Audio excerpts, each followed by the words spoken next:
The Little Spirit, or Boy Man, by Johnston Schoolcraft. Read by Frank Blissett. There was once a little boy, remarkable for the smallness of his stature. He was living alone with his sister, older than himself. They were orphans, and they lived in a beautiful spot on the lake shore. Many large rocks were scattered around their habitation. The boy never grew larger as he advanced in years. There had never been seen a dwarf before among his people, and they looked on him as a very insignificant being. Some thought him one of those little creations whom they call Pukwudginning, or fairies of the hills, who are seen to dance along over the ground, as light as the down of thistle. But the most of them said, "Nay, we all know this little fellow. He eats and drinks like one of ourselves, and we knew his father." But the spirits, seeing him despised, had compassion on him, and determined to give him great power. One day in winter, he asked his sister to make him a ball to play with along shore on the clear ice. She made one for him, but cautioned him not to go too far. Off he went in high glee, throwing his ball before him, and running after it at full speed, and he went as fast as he could. At last his ball flew to a great distance. He followed it as fast as he could. After he had run for some time, he saw 4 dark substances on the ice straight before him.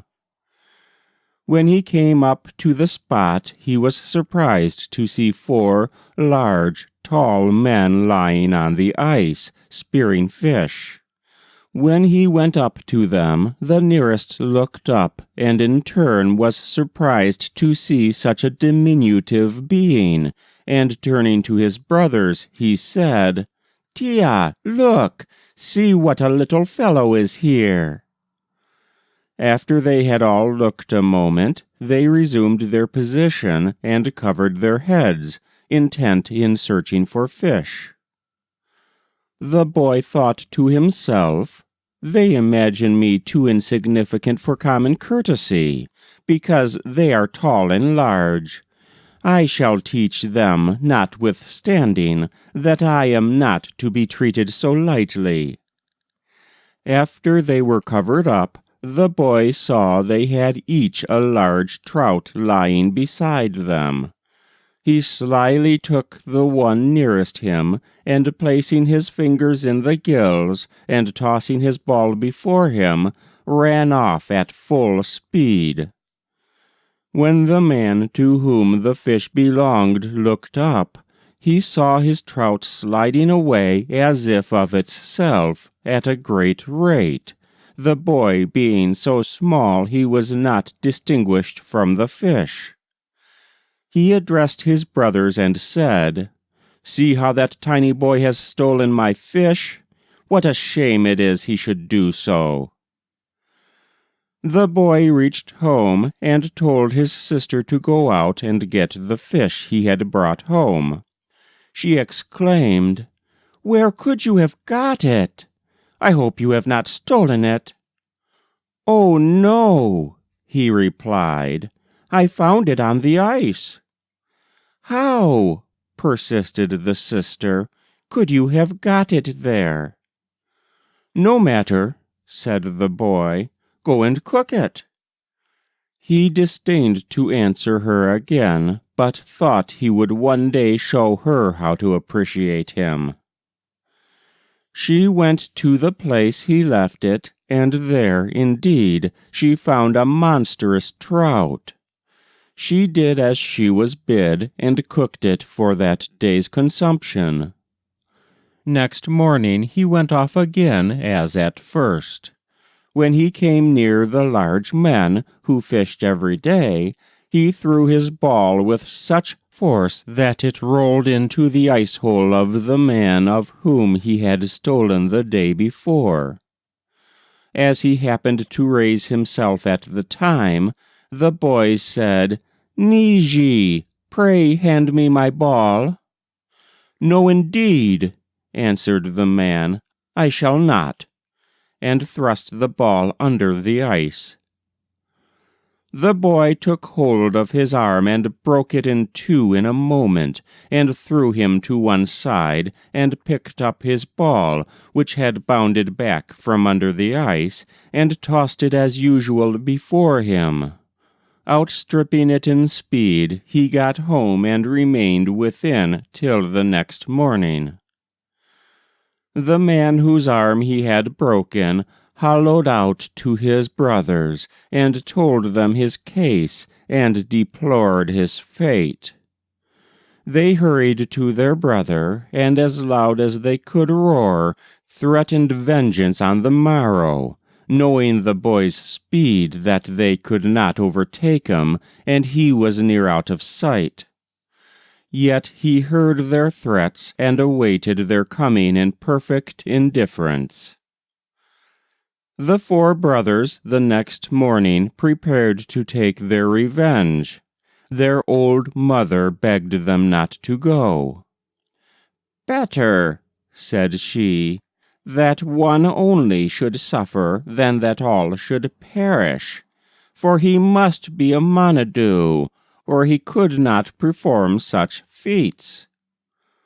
But her sons would not listen, and taking their wounded brother along, started for the boy's lodge, having learnt that he lived at the place of rocks.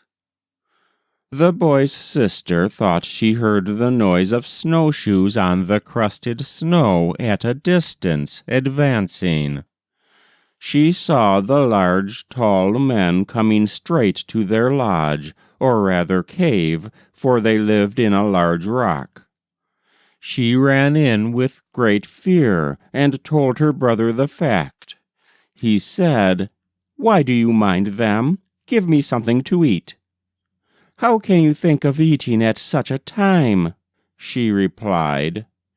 "Do as I request you, and be quick." She then gave him his dish, which was a large misquades shell, and he commenced eating. Just then the men came to the door, and were about lifting the curtain placed there, when the boy-man turned his dish upside down, and immediately the door was closed with a stone. The men tried hard with their clubs to crack it. At length they succeeded in making a slight opening. When one of them peeped in with one eye, the boy-man shot his arrow into his eye and brain, and he dropped down dead. The others, not knowing what had happened to their brother, did the same, and all fell in like manner. Their curiosity was so great to see what the boy was about. So they all shared the same fate. After they were killed, the boy-man told his sister to go out and see them.